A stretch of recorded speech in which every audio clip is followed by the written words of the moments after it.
Hi, Mark. Uh, Mark Sheehan, and I'm just recording our conversation on your experience and how you met Oscar Ichazo, how you even became interested in this work. And you started to tell me about how you got your well, doctorate in I first heard about it because when I was director of the school, we had students from Big Sur whose parents had gone down. They were named Brewer, Jan and Jan Brewer, and his wife, and we had their kids in our school, and they knew that I had this drug problem in the school, and they said, "What we're doing down here is what you should be doing in your school." And then when they came back, the first group, as you probably know, well, when the group in Chile disbanded, people thought they were going to go to open up a training center in Big Sur. And Oscar said, "Oh, no, we're going to New York City. It's the most fastest speed and most cynical place that I know of. And if it works there, it'll work anywhere." So they all went, 44 of the people who completed all went to New York City. And then they did a training there in 1971, which was October, November, December. And then half the group came to the West Coast. And that was around the time that I had left living in the mountains, and I was sort of done with the hippie scene out there. And but I'd pretty well abandoned my career in higher education. But I went up to the city to kind of regroup and figure out what I was going to do. And I read The Center of the Cyclone with some friends, and we all said, "Wow, this is totally right on." And about that time, there was an ad in the New York Times. I think maybe it was earlier, a full-page ad called "The Mosquito That Bites the Iron Bull." I don't know if you ever saw that. No. It detailed all the things that you would learn from Oscar Ichazo, things that I never remember coming up, but there's 108 Enneagrams. So there's so many. But I went to a meeting and I saw people I'd known in Big Sur who were really tough, macho people and selfish, self-centered. And they had changed their whole appearance and their goals. And they had pretty much come up with the idea that what we have to do to save the planet is to increase the level of consciousness of the planet. And this is the technology that could do it. And anyhow, I didn't have much in the way of resources, but sort of magically, I secured the funds to get into the training. And it started around the 1st of February, 1972. So it's February, March, and April. And that was in San Francisco, downtown San Francisco, right off Market Street, Lower Market Street. And then when I got out of that, of course, Oscar showed up. They never taught the Enneagram at any point during that training. They used it to sort of have some idea of who they were dealing with. And they had decided that I was a 1. That I was a resent. Ego resent. And I had decided later on, Oscar said, "No, you're a 4." Yeah. And then sexual 4s are sometimes identified as a 1 because of the critiquing. You know, I have that kind of, God, if I'd only done this a little bit differently of the 4. And but I've got the over idealism of the 7 in spades. Yeah, I saw that in real time. Yeah, you saw it right away. And my wife and a good friend who knows a little bit about the Enneagram says, "Oh no, you're really a 2. You're not. You're a 2." And so it goes. You know, you have to really review a lot of decisions and indecisions and the inner dialogues that maybe other people don't hear all the time. The 4 if only dialogue and that kind of stuff. And what's missing, and because 4 is my heart type. So I know that one well. Yeah. So I first met Oscar when he came out a couple of times. There were two trainings going on in the spring of 1972, one in New York. I think they were at the same time. They had started probably the same day. And he flew out a couple of times and sat up on a dais and, kind of was the guru. And he had, and I, it was all very kind of Moamish. And then he interviewed each of the people at his hotel room where he was staying. And for a half hour, 45 minutes. Now, there were 64 people in the training. So whether he did that with all of them, but that was my assumption that he did. And you felt that he was sort of I felt that he was reading me. And that's what he was doing with people, is seeing what their level of consciousness was. And then when that training ended, as I said, I wasn't sure what I was going to do. I came to Hawaii and I got a call, would I come to New York to take care of the high school students, because people knew that I had worked with the high school students. And I wound up doing that. And that's where I met Marian Scott. The invitation was, you should come to New York and take over the school children. You'll be working with Marian Scott, who owns something called Peter Pan Farm out in Woodstock. I went, sounds pretty good. And that was 72 or 70. Yeah, hold on a second. Late 72 or maybe 73. Yeah. So anyhow, I wound up going to New York.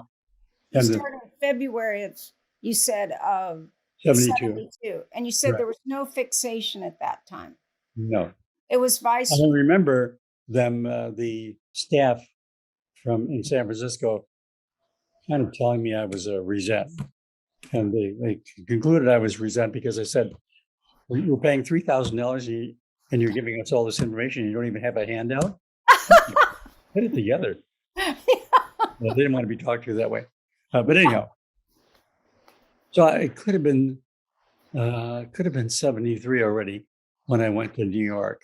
And are you saying to teach kids from Arica? Right. There were 150 parents living in New York. The young children were being taken care of at one particular apartment building that had a room for them. But the high school students, of whom there were about 15, were just sort of abandoned. So I got there, I met with Oscar and I said, I need a budget. I need money to take care of these kids. I'll use the whole city as a curriculum. We'll go to museums and we'll go to the Statue of Liberty and we'll make the whole environment a learning opportunity. And somehow we had someplace to do meetings. And a lot of the students wanted to know what their parents were learning. So we taught them a certain amount of that stuff. But that gave me an opportunity to meet with Oscar and explain what was going on. And then I had a meeting with him at one point, and they were trying to figure out how to run the school. And I said, you have a problem here. The problem is you have 150 people trying to do the work of 15, and they're just bumping into each other and so on. And it's time for you to open the school up and let people go out and teach and challenge them. And he bought that suggestion and very shortly announced that. And in a very short order, some of the Chili Peppers said, well, we're going to have to do a line to see who's going to be in charge. And they very quickly used it to their advantage to keep control. So 130 people had to leave New York and go out and get it together. And some places had money and some didn't. And the people who went to Los Angeles had $500,000. Oh, wow. And they bought a house on the beach or rented a house on the beach in Malibu and so on. And I had one guy in California who could take me out here. So basically, I came out here. They wanted me to, the people in New York wanted me to go to Austin, Texas. And I went down there on the way because that's all they would pay for. And I spent a week there, and I thought it was 100 degrees in April. And I thought, if it's 100 degrees in April, what's it like in August? Yeah, and So then- I had Marian Scott and another woman who was very beautiful, very magnetically attractive. And so we went to the West Coast, where I had two guys with money who paid to get us over to Honolulu and start teaching. So that was my main interaction with Oscar. started in Honolulu then in like 1973. Yes, Wow. May 1973. Wow. That's, Yeah. I don't remember you telling me that before. That's significant because that was the beginning. I didn't realize that there was this exodus, that I knew that the Institute was formed in 1971 in New York by some of those that had been in Arica, Chile. But I didn't realize that you went out and started teaching. Oh, yeah. There were probably 12 or 15 teaching houses. Santa Fe, Santa Cruz, Portland, Seattle. No, not Portland, Seattle, I think. Chicago. People wanted me to go in Chicago. They said, Mark, you've got an advanced degree and you would be perfect. We could really use you in Chicago. And I said, I did my master's at Wisconsin. And I know what Chicago is like. You already did your Suburbs of hell in the summertime, and it's in Siberia in the wintertime. Yeah. Find somebody else. Yeah. And That's I'd been not very, I'd- that I'd isn't been to very Hawaii one. twice, and I'd been to Hawaii twice, and I was hopelessly hooked on Hawaii. Still am. A friend of mine attended a course in San Francisco, which she believes was the end of 72. And she said she was not even given a type, that she was there for 3 months. So Well, yeah, none of us were. No, the whole Enneagram thing came much later. The 3-month training had a lot of Hindu training elements. You would sit on these chakra flowers and blow a recorder with certain tunes. And of course, there was the psychocalisthenics and African dance, but very few. And then from that, they realized that how many people are going to take 3 months to do a training like that. So they reduced it to the 40-day training. And that was taught at all these training centers, and including people who were in London and Paris. And I don't know if it was in Copenhagen or not, but certainly London and Paris had teaching houses. And there were still people in South America who were teaching in Arica, Chile, in Santiago. And then we would share the results of all the information, what worked and what didn't work. And so it was very effective to have that kind of thing. The main problem was, again, 40 days, to take 6 weeks off. Who really came, I did my first training on Maui in 1973. They had something called the Open Path Weekend. And I did May and June, probably a half a dozen of those things in Honolulu, Kauai, Maui, and the Big Island. And I wound up with 15 people who did the first 40-day training at a private school here called Seabury Hall, just above Makwa. that's really impressive. Now, I know in the 1970s were a time of great expansion for people wanting self-actualization and to heal the planet and raise consciousness. But still, that's a lot of people, 5 islands that, in a way, in 1973 would. Well, in 76 or 74 and 75, we did the trainings in Honolulu. And in 76, and there was a group in 74 that did a training in Maui. I came over and checked them out and see how they were doing. But we had 2 trainings going on.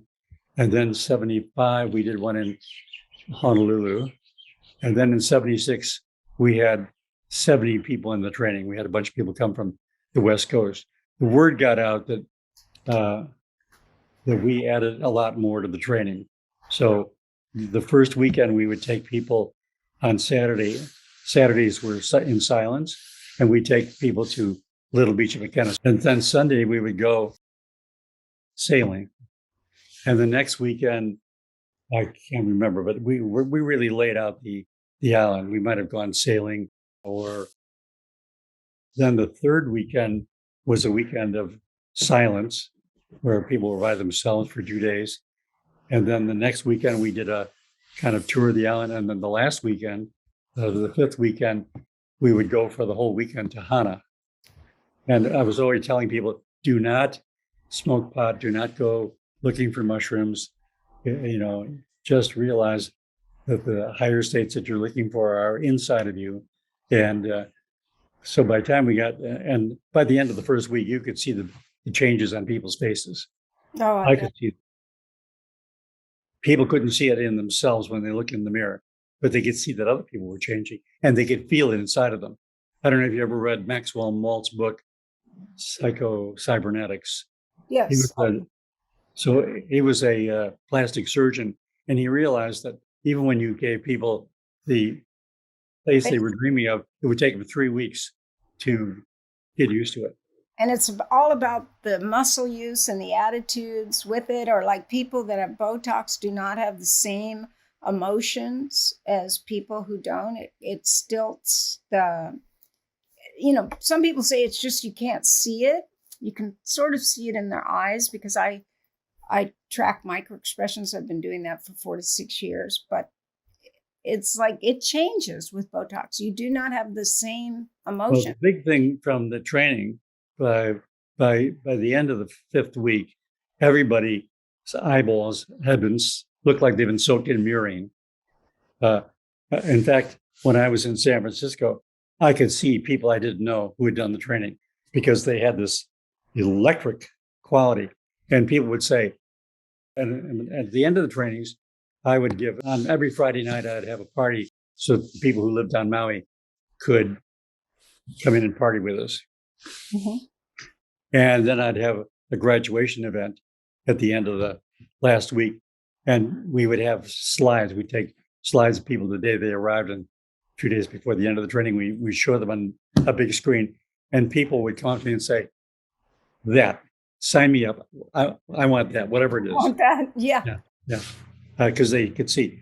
And it had looked like people had facelifts, because a lot of the people who really could take the time off were teachers and doctors and nurses, people in the helping professions who were burned out and could take the time off and wanted to relax and meditate and recover from the stress of the work they were doing.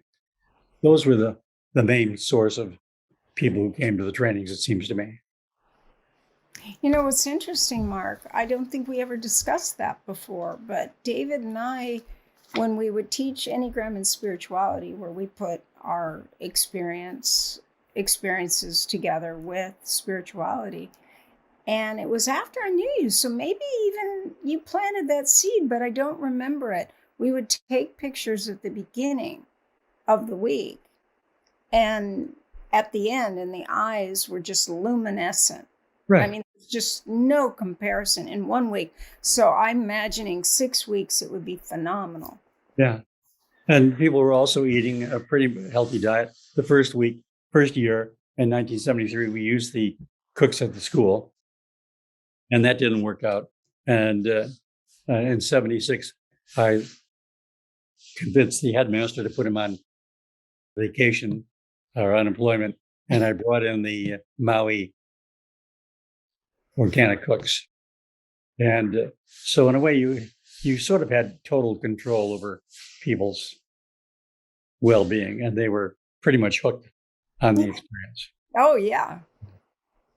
Yeah. So you did that for 10 years is what you said, or did you do it longer? 10. That was 10. And I had plenty of misgivings with the way Arica was run. I set up something called Arica Hawaii. When Oscar came over, he sort of took over that, because at one point, Jenny Pareda, who was Oscar's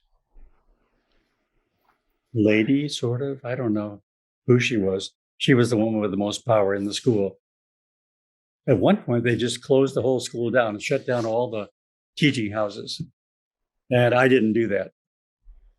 In fact, people from the school would say, Mark, are you following all the rules and regulations? And I said, why, of course, why would I do anything else? But I deviated as much as I could because I wanted to use everything that I thought was juicy and effective, and anything that was sort of dampening people's enthusiasm and spirit, I ignored. And so word got out that, because the results were so positive and because people had so much fun on the weekends, people thought, and I always said, not only did Arica work, but Maui worked, and the combination was dynamite. Yeah. Yeah. I can sure imagine that. Yeah. But anyhow, and then Oscar came out and did an event at the end of the 1980. In 1981, we had the biggest training ever. I think we had 80 some people for that training. And Oscar agreed to come out and teach a week of lectures at the chapel at Seabury Hall that I had repurposed for a training center. And there were maybe 50 or 60 people from the training stayed the extra week, and another 60 or so people came for that week. It was a big event. And again, I really thought it was pretty, the charisma, the dynamite energy was gone. And I remember meeting with Oscar. I arranged, a friend of mine gave me a Mercedes-Benz for someone to drive him around. And I found a house quite in Sprecklesville near the beach for him to stay in. And when he left, I moved into that house. And that's when he told me he thought I was a 4 on the Enneagram. What I saw is that Oscar became more the scholar. He had a house over in Maui Meadows, at the top of Maui Meadows. And I think he had 40,000 books in his library. Is that the one he inherited from his uncle? No, he didn't inherit. The house was purchased for him by John Blytroy, who was part of the original group that helped set up the training in Arica, Chile. And he owned the house next door. And John died of a heart attack at one point. I happened to be right there when it happened. But he had set up this house for Oscar, and I think I was in that house only once. And it was a kind of musty library. The mold really collects in books. Yep. But I had the feeling in reading, because there were a number of books that Oscar published on enlightenment. I could get them from my bookshelf if I were in my office, but what they are is like almost, there's no chapters. It's like 200 pages of discourse on how his information came from the Gnostic tradition. And it's a review of all the Gnostic scholars from Plato to Boy, would I love to see that, because that makes sense from what I've learned about his work. And if you just had all that consolidated, it would be really powerful. There is a woman who wrote a book about the Gnostic scholars. I thought her name was Johnson, which was very, very lucid. Oscar's is brilliant and deep, but not organized at all. It's just almost like free association. It goes right through all of them. Would you say Oscar was accurate as a 9? Do you still believe he was a 9? Well, I never really saw his behavior. I heard rumors of his behavior, of his personal life. I didn't have any direct experience of it. I did at the end of his 1 week in 1981. That's when he met his wife. What's her name? Sarah. He had met her in London, and she came out And we arranged for him to go over and stay at the Kapalua Resort. And there was a lot of champagne, a lot of people celebrating and hanging around Oscar. Then in 1982, I was there on election day when Ronald Reagan got elected. I was in New York. And Oscar was totally controlled. People were always, trying to make sure I didn't have any time with him. But I was with him. Yeah, because you were like the renegade.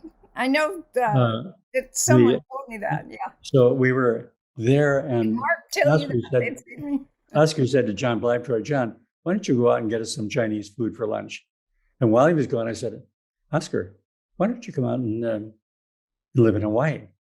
The general belief of the people in New York was he's got to be here because of the publishing industry. That's right. The four main houses. So I had said, well, here's the thing. I'm going to have this training, and you can come and give your lecture on the hell was it? I don't know. Forgot what it is. And he agreed. So when John Blabtroy got back, I said, John, mark it on the calendar. I'm going to go out and be with the training in August of this year. And then the following, so he really got a great taste of Hawaii. And then the following year, he called me up, and I think it was 82, and he said, can you find me a place to live? And I did. And then eventually he bought a house next door to John Blabtroy. Yeah, that sounds amazing. Now, did you have much communication with him then? I mean, I remember all I did was say hello to him when you got David and I into the reunion intensive that was 2005. I don't remember where that was, though. It was at the Grand Wailea Resort. Grand Wailea, that seems right. Yeah. And I didn't realize at that time that David and I stuck out like a sore thumb because everybody knew each other, but they didn't know us, and that you had entered it. Well, there were people from all over the world there. I mean, there were people I didn't know, but anyhow, I can't remember. There may be 400 people there. And people were lined up for Darshan with him as well. And it certainly was powerful to hear him speak and to see his approach, which seemed like type 9 to me, the way he would go off into a subject and then circle back and then bing, bing, bing, name it in a very quick manner after having spent a morning on the concept. Was that pretty much your experience in the times you saw him speak? Yeah. Or was that just mine in that one? Yep. And I remember at the end of that week, he took us to a very high level, the whole group. That was quite sensational. How he did it exactly, I don't know.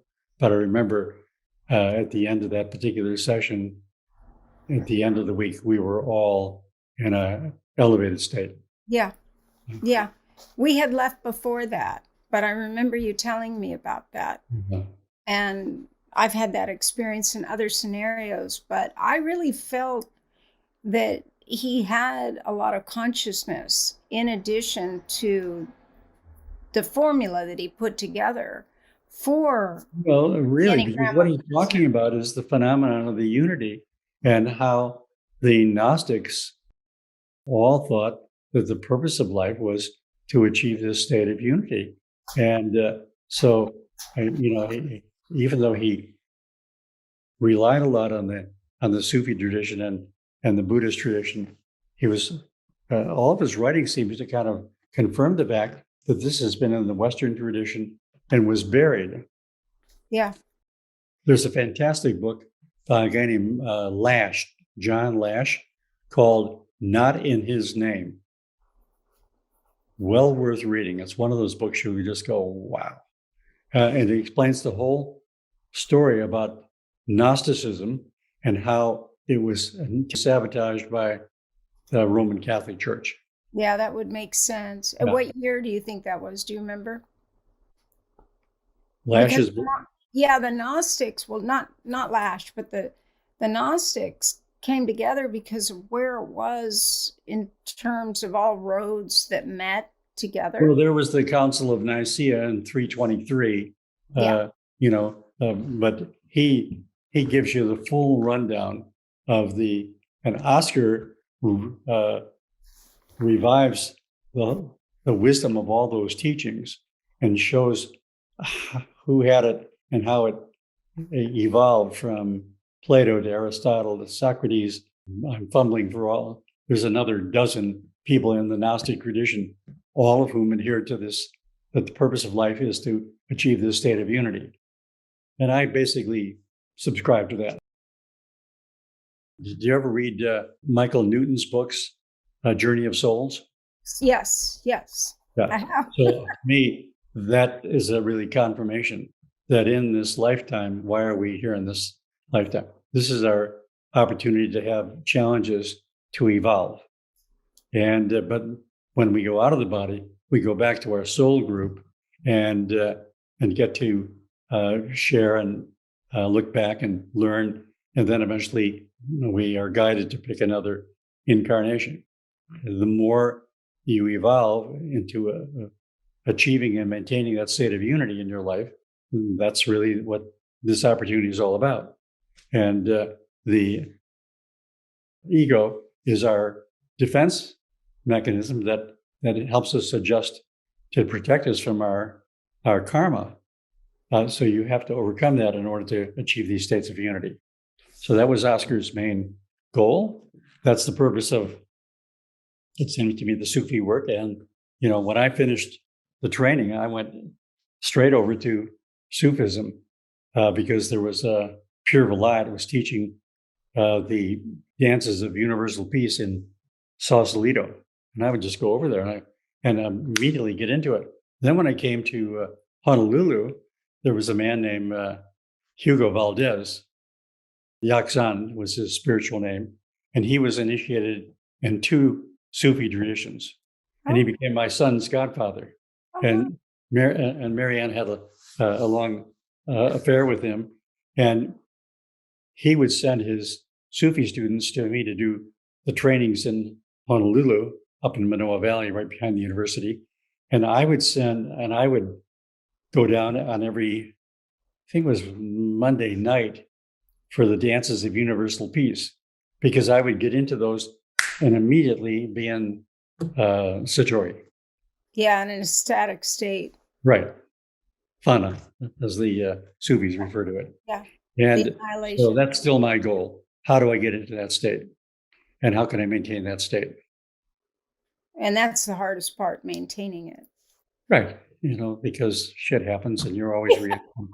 And we have these biological imperatives that challenge our views. That's such an important aspect of the spiritual dimension. I saw that. I mean, Maui has been a real receptive area for spiritual teachers. Prem Baba came here and had a big success. And so did lots of other people. Howard Wills and we got 250 of the sannyasins who came here when the ranch collapsed. And so you could see that some people got it and maintained it. And the same is true in Arica. Some people got it and figured out how to maintain a good level. We none of us are at a state where we're always in that state. And some people, not so much. Yeah, that's pretty much what I find with people in general that are in pursuit of that. Some can hold it. And I've been to different places with David where we went to different ashrams and different spiritual groups. And some people can just discover it and hold it, and other people bounce, and some people just have moments of it but can't maintain it. And so maybe we would attribute that to a number of things, but it certainly has been true in my experience with people as well, and my own. Well, the trainings weren't really, again, focused on learning the Enneagram. The Enneagram, when it surfaced, might have been 5% of what Arica was all about. It was really how to get into those states. So Did anybody ever explain the levels of consciousness to you? You did, but will you say it again? Starting from the top, it's multiples of 3, 6, 12, 24, 48, 96, 192, 384, 15, 36, 3064, 6144. And the 3 lowest levels are the level of ego density. There's actually a level below 6,140, but 6,144, 6,000 for brief, is believing everything you're told. The blind belief, dogma. Mm-hmm. 3,000 is social dogma, social coherence. What is acceptable and following the rules. 1,500 is sane ego. It's my life, my money, my power. I'll do what I want. And 768 is the level of theory. It's not really, you're not at reality, but you got theories about what's going on. 384 is disillusionment. Oh my God, it's just so much going on in my brain and everybody else's brain. Nobody really knows what's going on. And 192 is suicidal panic. Okay, now you go back 30 years and you go out to a party and you wind up the next day with someone you came home from the party with. And you go, at 6,000, you go, wow, I better get to confession and get this sin off my thing. At 3,000, you go, thank you. That was nice to spend time with you. Would you mind going out the back door? I really don't want the neighbors kind of seeing what I'm doing. At 1,500, you call your girlfriend and say, whoa, hey, you know that guy at the party? Woo! What a stud he was. At 768, you have a theory about it and saying, well, maybe not so healthy and really maybe kind of risky and because of what's going on and da-da-da-da. But I know that the cells get charged and my hormones are recharged and blah, blah, blah. At 384 of disillusionment, you go, what am I doing? I mean, when am I going to wake up and stop doing this? This is sexually transmitted diseases in this city are highly risky. I'm a fool. At 192, you go like, oh, once again, I was completely frigid and I couldn't, get in sync and so on. I'm really just, my life is really a disaster. So at 96 is the level where you go, minus 96 is you say, right, I get it now. So I go to a party. I haven't really had dinner. I didn't have enough to eat. I had too much to drink. And I'm really kind of vulnerable to things like this. And you recognize the territory. In 096, your mind is already not reacting. At plus 96, you're like, got it. Now I got it. Okay. Thank you. I'm going to call an Uber to go home when I'm in this condition. But give me your contact information. We'll have lunch sometime soon. You see the pattern in yourself and you can change that pattern. At the level of 48 is the level of intuition. So you meet with a girlfriend and you say, hey, girlfriend, sit down. Let's have some tea or a glass of wine. What's going on? You know what's going on because you can tell at the level of your heart what's going on. At the level of 24 is your basic satori. So when you're out skiing and so on, you don't have to think, oh, there's a mogul coming and I've got to move and I've got to do this and I've got to do that. You're in your body and you're in that satori. You're not in your mind. You're not thinking. You're not in your ego. At the level of 12 is the basic satori of the heart. If you really, let's use sex as an example, but it doesn't have to be sex. But you get this heart-opening experience. You can just be walking down the street. I live in. If you saw where I live, you would go, "Oh my God!" And what I've done in developing my farm over the course of 30 years, it's one of the top training centers in all Hawaii. We have for agroforestry and permaculture and blah blah blah. So you go there and you go, oh my God. So you can have that experience. So that's the heart unity. So we're talking about unity. 24 is the unity in your body. 12 is the unity of your heart. You have that with another person. That's really the big attraction, if you can get to that space with a partner. And 6 is the level of unity in your mind. Not like saying, well, we are one, but the direct experience of this state of unity. And 3 is the divine state that is beyond explanation. So this system has been around for thousands of years. Thousands, for sure. Yeah. And again, David Hawkins, if you look at his system, I've has something taught his system. 1 to 1,000. But this, I think, is the clearest for seeing who you're dealing with. So if we were going out on a date tonight and so on to a something that had to do with some people of your clients, we would say, well, look, we would know instinctively how to adjust to that 3,000. So how to behave ourselves and how to fit in, because we understand the system.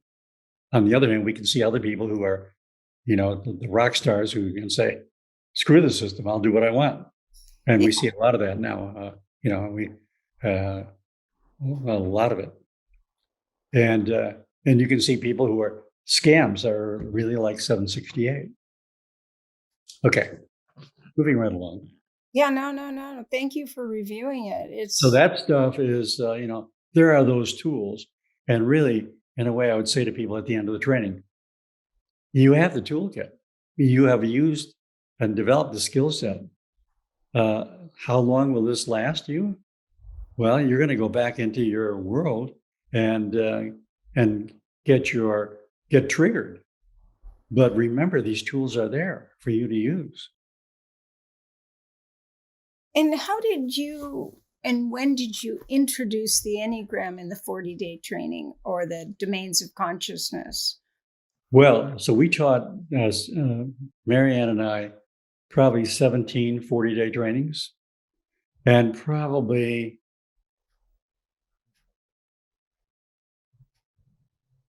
7 or 8 domains of consciousness.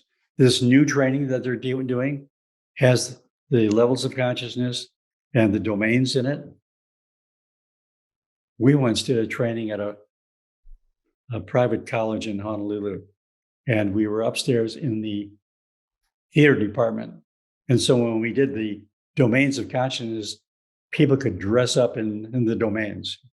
And it was really wonderful because each of the domains, and just let me know if you're familiar with it. So the 1 is the domain of sentiments, right?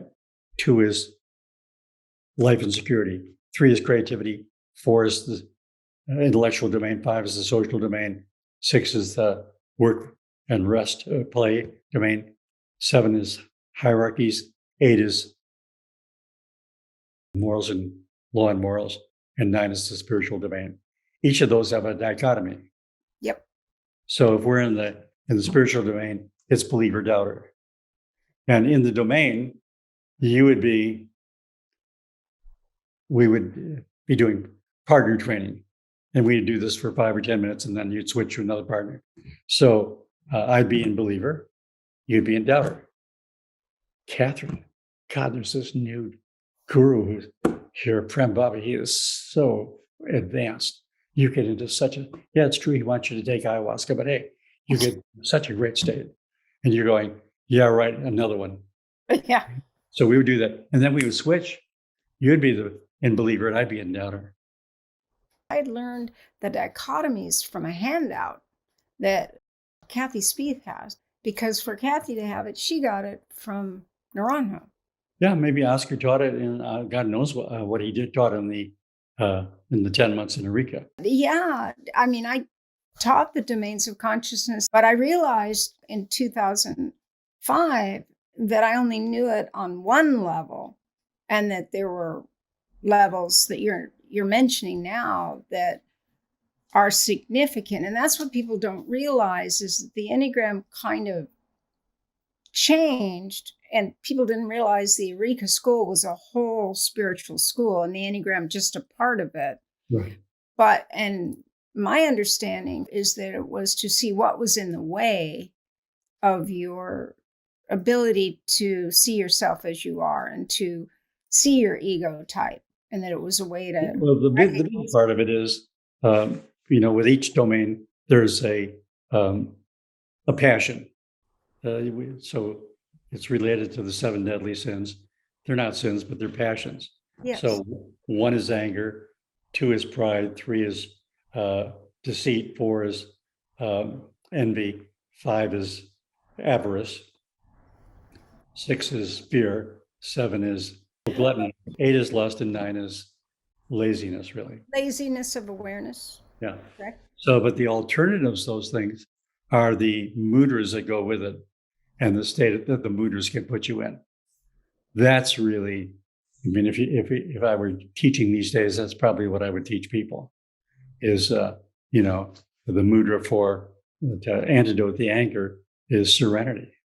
Yeah. And then, humility for pride and truthfulness for Deceit. or deceit and so on. No, that will get you into really like the level of 12. You can really get very high just doing that. I've had that experience actually. Obviously my research came around discovering that there were these aspects to Naranjo's subtypes, which he recognized as a more primitive form of Ichazo's ego types, that he just noticed that there was a more animalistic aspect. So that's how, but he used Ichazo's centers and put the 3 centers, or as Ichazo called the instinctual triads, and put them under each ego type in their most primitive form, and thus creating the 27 subtypes, which, if you add the higher states of the holy ideas and the holy virtues to counter the passions and the fixations, then it's meaningful. And then Naranjo put those 3 primitive aspects within the gut center. And then when I met him in 96, I said, well, what would they be then? What would the counterpart be? And he said, bound and unbound instinct. Now, to be totally, as someone that wants to know as much as I can, I have come to realize that they are independent of one another, that to have the passion and the fixation and the corresponding holy elements, there must be the equivalent in the gut center.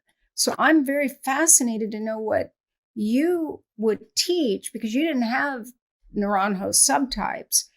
And I've found that just the essence of intuition itself is the high side of the gut, the holy equivalent. What did you guys teach? People were taken through it, but people on their own would, some people would just spend years coordinating all the Enneagrams in some sort of way so you could see what I was just doing, so that if you're in the 5 place, you know that it's the domain of the social domain, and you know that dichotomies, and you know that the passion, and you know the virtue, and so on. That's a lot for most people to digest. It was grounding the passion and the fixation in the physical liberation within the primitive part of the instinctual center and freeing it. So the passion, the fixation, and the conviction were all liberated to their higher expression. In my own experience of working with people, it's intuition. And then there's 9 ways you experience that intuition. And I haven't really put it out there publicly because it's so like, what? But I put Ichazo's passion and fixation, and then the conviction, and then Naranjo's 3 instincts below it. But years I taught the instincts as Naranjo described them, the 3 subtypes within the gut center. But I just found people didn't operate that way. That when working with people, they were totally independent of one another. And if you had the head, heart, and gut all in alignment, you could move to those profound states, even just through insight. Almas has a book called Essence, which is a wonderful book. I mean, I read it 25 years ago. Yeah. But it seemed to me that the basis of the trainings for, by the second week of the trainings, students would say, you know what, you're not telling us what the theory this is based on, but we really want to know more about what this is all about. So the basic theory was, the way people operate is from their head.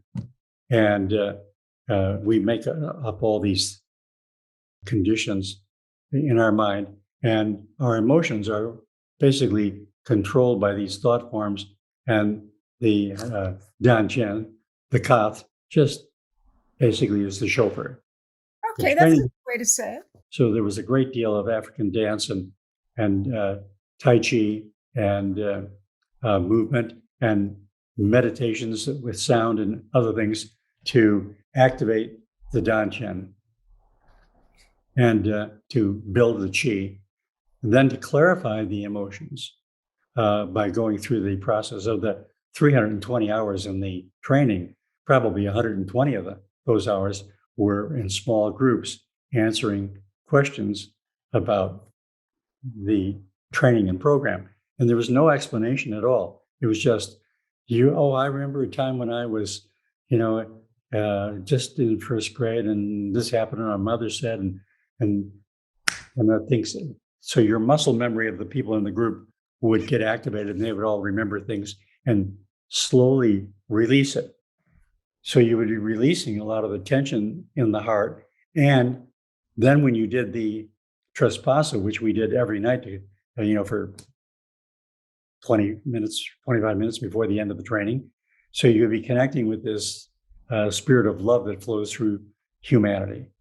And then there were many, there were the working with the virtues and all these type of things to really juice up the heart.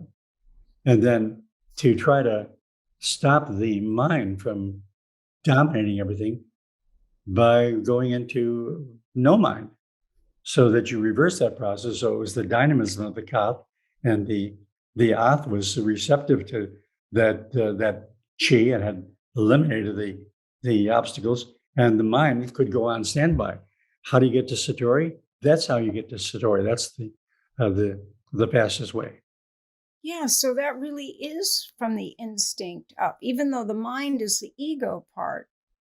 Right, and you got to stop the mind from chattering away, and it isn't. You can do it in the training, but when you walk out the door, you got to keep doing it. I know, you got to keep it, and that's what's really hard for us. Whereas it doesn't even have to be perfectly explained. I know that when I'm working with clients, I don't explain it, but I get to so that they recognize those childhood experiences, and then they can be integrated, liberated in a way that if we just forced it, it wouldn't happen. I do it by setting the intention and working with all the modalities I know, in particular microexpressions, so I know what they're experiencing emotionally. In fact, one of my questions is that they would have been contemporaries. The person who did so much work with microexpressions is a contemporary of Ichazo, Paul Ekman.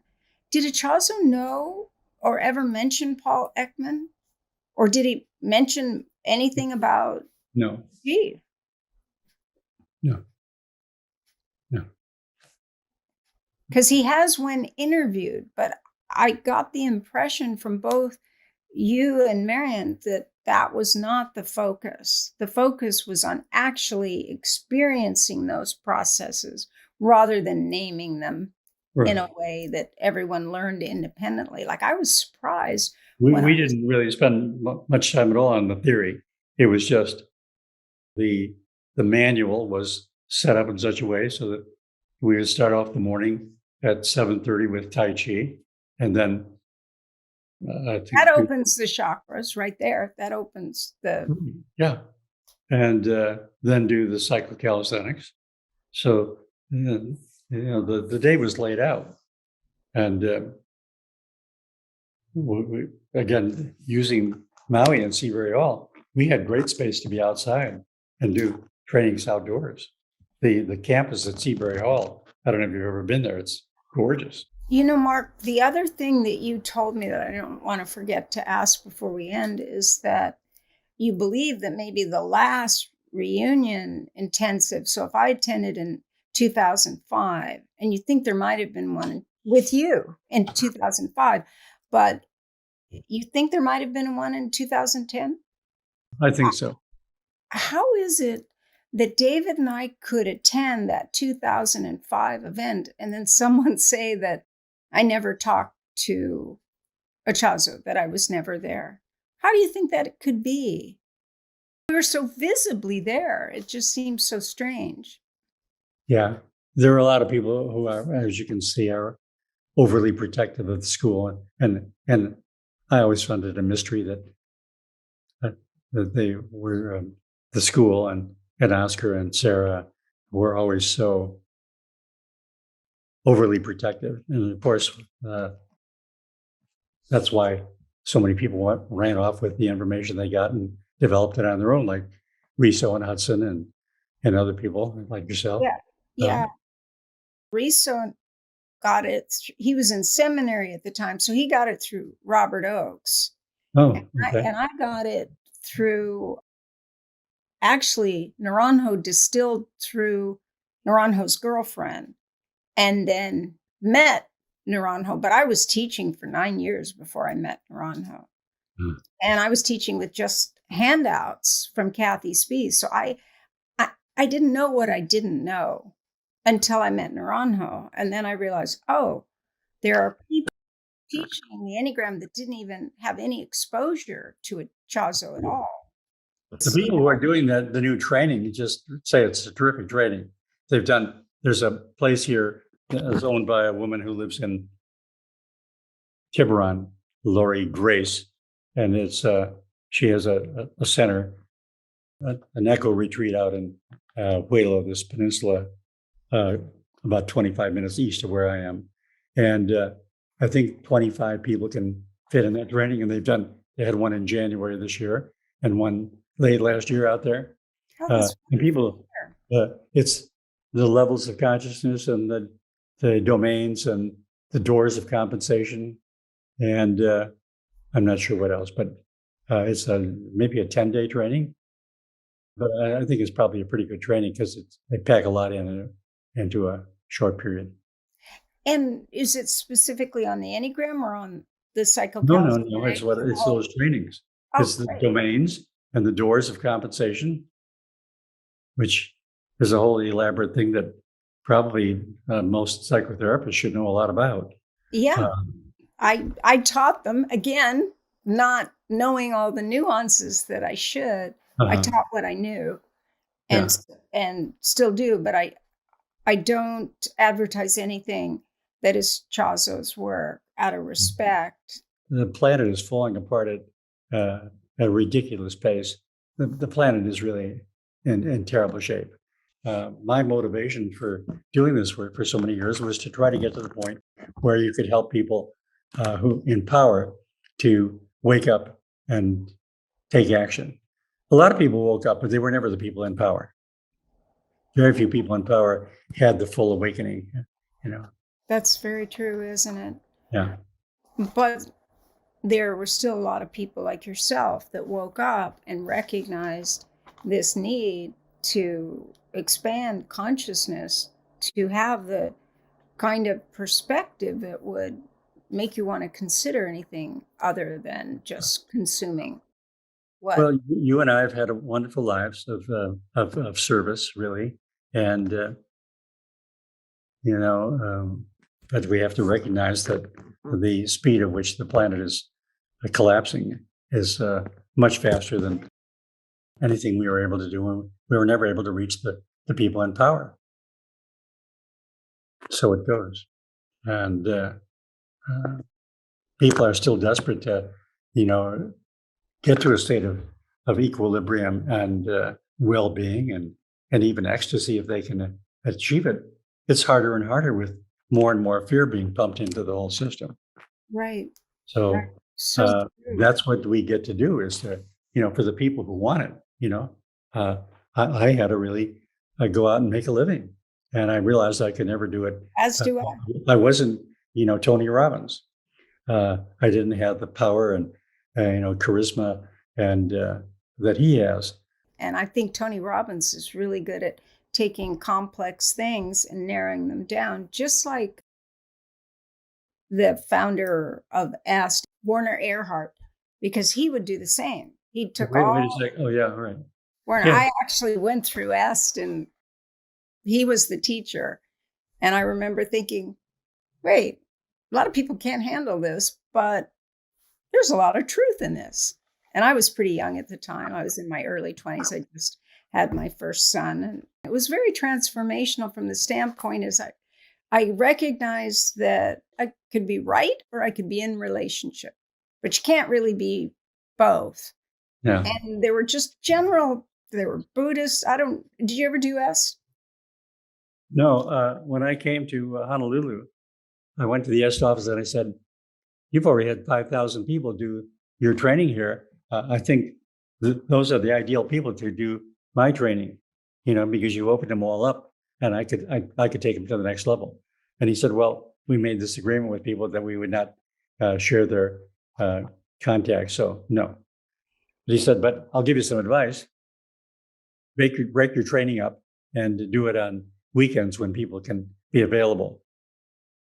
And yeah, that's what I did. I somehow connected with somebody in the school to do the training. I think it was 13 weeks, Tuesday night, Thursday night, all day Saturday, and a half day Sunday. And the results were terrific. I bet. Yeah. Because people didn't get quite as lit up, but they were able to use the tools longer and better. I thought there was real benefit from it. Yeah. But a lot of people and then they invited me to do the training, and I gave the training to Marian Scott and another person who was on my teaching team to go do it. And they did. And they came back and they really had a good thing, but then within a week or two, they had made it wrong.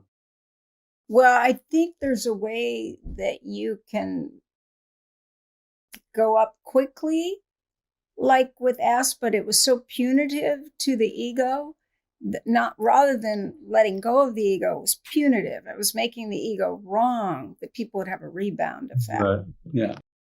Whereas from what you've shared with me back in 2005, and even like tonight, is a totally different perspective, especially the approach you wanted, which was to go with the mudras, to lift the person rather than let people slowly release the conditioning. So when we went through, so the 40-day training went through the your mother, your father, and your peers, and the three instincts, the four, they call it the four something or another.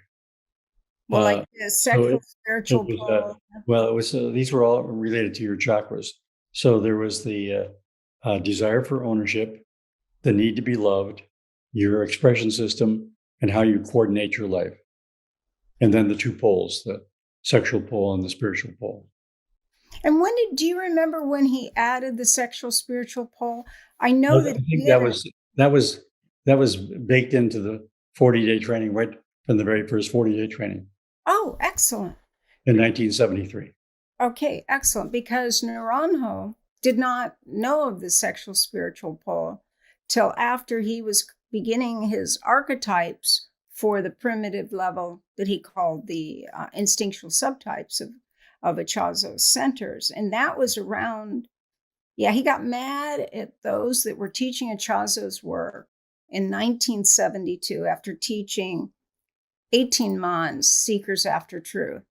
And then when that came out and people were taking credit for Ichazo's work and he was very angry and did not teach in the US for almost 24 years.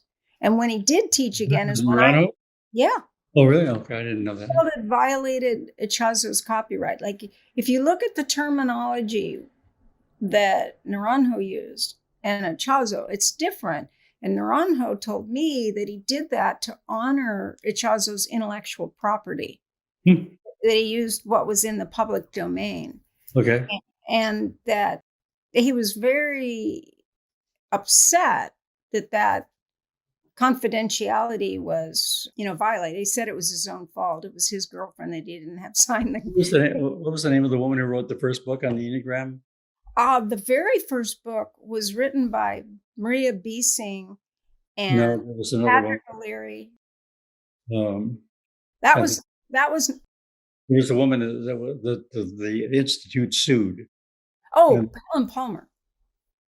Helen Palmer. Helen Palmer And they showed that she used 500 terms that were in the Arica canon, but the court ruled on that they were so widely already out there in the public domain that they didn't.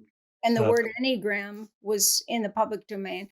The attorney that was on the board that I met, that came to my training, wanted to know why I knew so much about Trifix, because I just thought I found what Ichazo found and called it Trifix. Like when you met me, I called it Trifix. But then I later discovered from her that Ichazo only did the fixations, where I did the whole type, the passion, the fixation, and the conviction, the lines of connection, the wings, and that it was really based on. I never heard much about wings from Ichazo. Well, Naranjo said they were omnipresent, that it wasn't like you had one wing or the other. Yeah. So that's why you probably didn't. That's my idea. Whereas wings became important through Don Risso's work. He called them a wing, a subtype of the type, and the wing you identified with. But to be your type, according to Ichazo and Naranjo, it's the tension between the two wings that creates the focus. So the 6 and the 8 creates the hierarchies of the 7. Like, how do you manage where you need to belong as a 6 and at the same time own your own autonomy, which is 8, and that is you have hierarchies. Mm. So that would be what Naranjo added, but it made sense to me. I think the Tritype is the most helpful with people. I mean, and you know proto-analysis? Yeah. Yeah. Anything that's why I wondered if Ichazo knew Ekman, because a lot of proto-analysis, but please do share, because the dead eye on the right versus dead eye on the left, the tension of the 8. I mean, if you know that 8 overuses the micro expression and macro expression of. Well, it's a conservation, relations, and symphony instinct. And so there are points of tension, the 9 points of tension in the face that you don't see in an infant. And they're inside of the eye, outside of the eye, corners of the nose, corners of the mouth, and the chin. Yep. And you look at people in public office and you just see, wow, like Elon Musk, you look at his left eyebrow and he's got this perfectionist, thing. So you can pretty well figure out, not infallibly, probably can pretty much figure out the trifix of most people. Yeah. Now, I think Elon is in many ways the Asperger 5. He's on the spectrum. He's even declared it. So he's not good at reading social signals, but he has that meta 5 kind of brain where he's processing data. And then he's a genius, an absolute genius. He's just like a genius. But you look at people, you look at the military generals on MSNBC or whatever, and you can see their fixation. Oh yeah, I agree. Yeah. I agree. I see it with most people, actually. Yeah. And even I might kind of question whether it's 8 or 1 based on the way Ichazo changed from seeing the 1 as the rigid libidinal, and then he reversed morals and laws and morals from 1 to 8. He reversed the 2 of them, recognizing that the 1 is trying to repress those libidinal, 8 is just freely expressing them.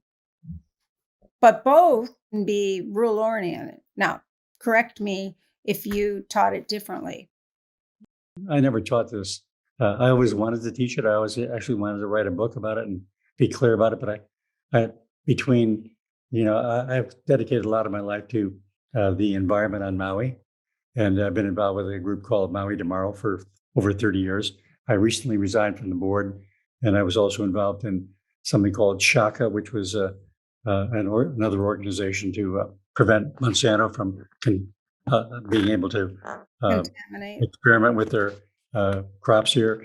And then something called Safe, and I used a neighbor who I no longer is my neighbor, donated a couple $100,000. So I focused on spending that to make sure we elected a progressive county council, which has been phenomenally effective in improving this island. So even though I had the things I'd want to, and usually now at my age, when I go home at night, I basically like reading. I always read a half a dozen books at the same time, but I'm 400 pages into Tony Robbins' book. It's 600 pages.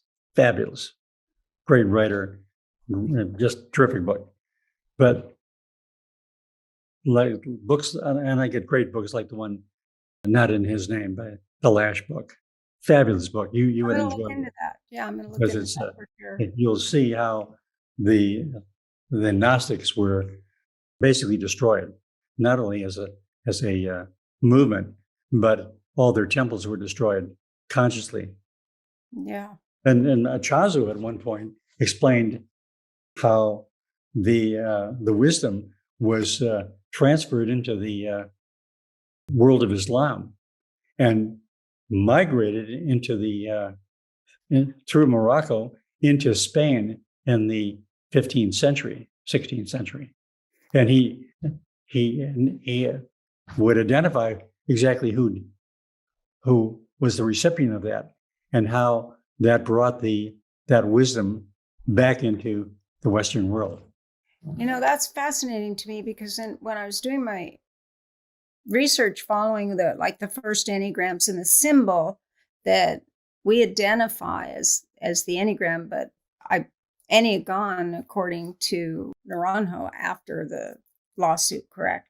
He focused more on Enneagon. But anyhow, needless to say, the symbol itself was thought to be divinity and creation, like the movement between the law of the 1, the 0, and then the 3 and the 7, the dynamic, and the Trinity combined. And I don't know how to confirm this, but I believe that both Ichazo and Gurdjieff used that particular symbol because of the movement. Well, if you divide 3 into 7, you get 1, 4, 2, 8, 5, 7 to infinity. Yeah. I do indeed. I'll have to send you my little book. I mean, I'm not the scholar. I'm not a writer, but I just do like to get the corrections out there of what people don't know and that I've learned along the way by having the opportunity to meet with and actually have an opportunity to study with different people or with those that were actually in a particular scenario. Like when I met Marian Scott, it was really very lovely for you to introduce us and then for me to be able to email with her and confirm things because she was in Arica. And there is an Arica page on Facebook, and I think it's called the Arica School. Okay. Thank you so much. Thank you. I really enjoyed our conversation, Katherine. Yeah, as did I. I can't thank you enough. Really, I can't. Thank you. All right. Thank you. All right. All right. Bye-bye. Bye, dear.